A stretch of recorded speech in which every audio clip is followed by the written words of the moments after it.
Hi, everyone. I just wanted to welcome you to this series that we're doing for high returns for real estate investors in the Chicagoland real estate. I'm Melinda Cabanilla. I'm a broker with Century 21, and I am here with Tim Goebel, who is one of two of the principals with Assembly Squad.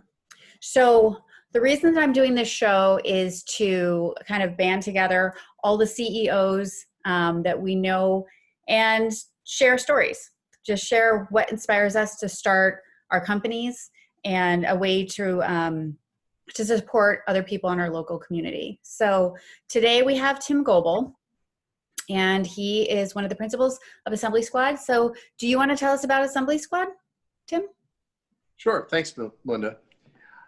We're a general contractor active in the greater Chicago area, ranging from Indianapolis up to Milwaukee and beyond and out into Michigan. But in any event, we've been helping clients decorate and outfit and furnish their places for years. And so naturally, we got to know IKEA very well and really liked their kitchens. And there's a natural outgrowth. We had a crew assembling people's furniture for them. That was the foundation of our business. But the kitchen aspect was very appealing. And so we got into that and really made a name for ourselves, became the top ranked kitchen installer for that kind of product in Chicago, and competing against somebody who is designated by IKEA. So very happy to have had success with that. While working on a lot of these projects, we found that GCs would flounder at a lot of these rental projects, and we said, well, we could do this. And so we became a GC ourselves. And so we've been embracing IKEA all along, but it kind of sets us apart because a lot of homeowners tell them that their GC says, oh no, don't ever do that. And I've had a couple IKEA kitchens myself. I love them. And so, I don't have anything to apologize for in that regard. Yeah, I think that is being a little bit humble because they're known for being the #1 installer in Illinois for IKEA. And if you go to IKEA and you speak to the people in the design department, their names come up on a pretty regular basis on who to call to have your kitchen installed. So, yeah. Thanks. And I've worked with you guys on a broker side. So my last buyer, I brought these guys in. We closed on the deal, and 2 days later, we had Assembly Squad in. They redid not only the kitchen and bath, they did the entire house. And the timeline for that project was insane. I think you guys finished it in 5 weeks. That was everything. The floors, the walls, the lighting, new kitchen. That's renovation, taking out the old kitchen, putting in a new kitchen. I mean, everything. So that was, I think, working with you guys is, from a designer's perspective and from a broker's perspective, is refreshing because you guys are quick, you're great with the clients, everyone was super happy, and so thank you. Well, thanks for pointing that out. That was a 3-story house, no less. Yeah, so it was. Yeah. Do it. But one of the things that brings up is how both Victor and I have brought an owner's mentality to this. Whenever we deal with a client, why are you doing this? Does this make sense for the value of the house? We've you could spend too much, you could spend too little on renovations, and the point is to always to invest the right amount for the property itself, because right. You never have to fold up your tent and go somewhere else. So right. Make good decisions in the here and now, and you'll be happy with them ongoing. And so that by taking that tack consistently, we've had the good fortune to meet a few people who have bought for their own account and then renovated and sold it successfully, profitably. This is not, a flipper who's looking to do this over and over again, but, people who, understand that, you have to have a certain amount of investment in order to make these good returns, these larger returns. And I think that's a really good point from a broker's perspective. And I have worked with Assembly Squad as a designer on a couple of projects. And that is definitely one thing that we did discuss, is that, people are looking to possibly sell their houses in a a time frame. And so looking at the comps in the area, if they're in a townhome. I think we had one client that was in Elk Grove. They were looking at their townhome to sell in the next year. And when I was there, we looked at, other condos in the area and what they did to their kitchens and what made sense, right? Like, when they're going to sell it, are they going to sell it for more, or is it going to be the same as everyone else? And so that is the basis of how much money you're going to put into it, based on if you take a soffit out versus not taking a soffit out, are you going to get more money? So, I think that is a really good point, Tim, that to look at it from a contractor's perspective, which is unique that you guys do. So, thanks. Yeah. As a matter of fact, in terms of how things are going lately, one of the things that you probably have heard of is this whole Paycheck Protection Act, right? Yeah. And we put together our own form of this. What we're offering to clients now is pay 50% of the labor cost up front. Okay. But save the rest of it for 120 days or up to 120 days to pay the rest. And, we've talked with this up and down, the organization in terms of, making sure that everybody is comfortable with this idea of kind of putting off, and gotten everybody's buy-in to it. So we're very pleased to be able to do that. That's a really good deal, I think, for people right now that can't, that wanted to do a kitchen, with you guys to begin, and then this happened. So it still gives them the opportunity to do that. And from my understanding, you don't have any interest added on in that 120 days and no fees. Is that correct? Yes, as it stands now. And we are looking at other ways to fund, finance, and that kind of thing for, other more complex transactions or what have you. But, for right now, we unilaterally made this a choice. Our various subs that we're working with. Yeah. And, I'm thrilled to be able to do that. It's something that Victor and I both, feel very strongly about, that, we've got to keep people going here. Yeah. I feel like that's a really good way to give back to the community, and shows a lot about who you guys are. So it's nice. Yeah. Because we're not just feeding ourselves, we're feeding a bunch of different families here. And it's important. Right. So, in any event, coming back to the flipper versus investor,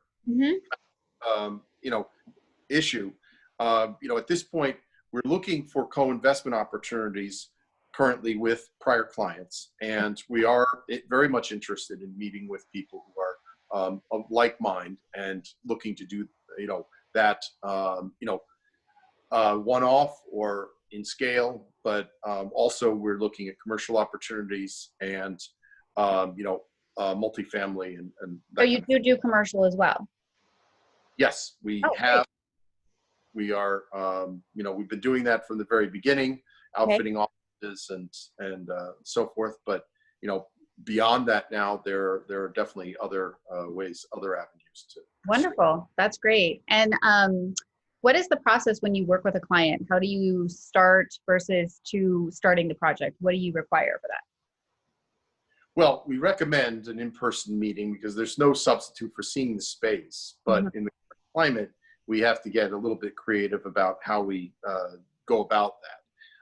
But I, am willing, particularly as the next 2 weeks goes on, we're going to start seeing more and more call for being able to do that. So I do understand that you guys are doing virtual consultations. Is that correct? Yeah, we have. And, it is, it's a learning process, and, we're making do with it and all of that. Ultimately, we've got to get people in the space to see it. So the best thing is, have a good sense of the direction you want to go in, and, have the virtual meeting on site, and we can kick around design ideas and, workability, feasibility ideas, and perhaps ask questions like, can you point the camera underneath the sink or something like that? Right. talk about the various trade-offs involved. Okay. And then once we have agreement on the overall scope and direction of the project, then we can get the subs in to take a specific look at things. And these are people who don't go out and meet clients every day and, are in dozens of people's homes in a day, but rather tend to work on a job for a week or at least a couple, 3 days anyway. So they're not in and out a lot of different places. And so, in the spirit of what we're trying to do here with flattening the curve and everything, I think that, them continuing to go out and do their thing, works well for, overall society. What is what's the typical time frame for redoing a kitchen, like building the IKEA kitchen and like renovating it? How long does that normally take? Well, the cabinets themselves take a little longer than most cabinets. Instead of it being a day, it's a few days to a week. But the overall project, you blow up a kitchen and put it back together again, you've got to figure it's going to be a few weeks, but it depends on the scope of work. We've done kitchens where we're in and out of there in 3 days because all they're doing is repair and replace. Yeah, I have to say, as a designer, I was very impressed by the speed in which you guys, from start to finish of that project, knowing that my clients were waiting at their old house and waiting to move in, that you were able to do that entire 3-story townhome in 5 weeks, which I think is super impressive. And on other kitchen projects that I've worked on, just the kitchen alone takes 2 months. So I think that that's, something to be said for Assembly Squad. And honestly, the IKEA kitchens look fabulous when they're done. So I'm impressed. Well, do you have anything else? Well, I would say that, your point about the timing goes back to my first kitchen renovation when the contractor told me, oh, it's going to be 8 weeks.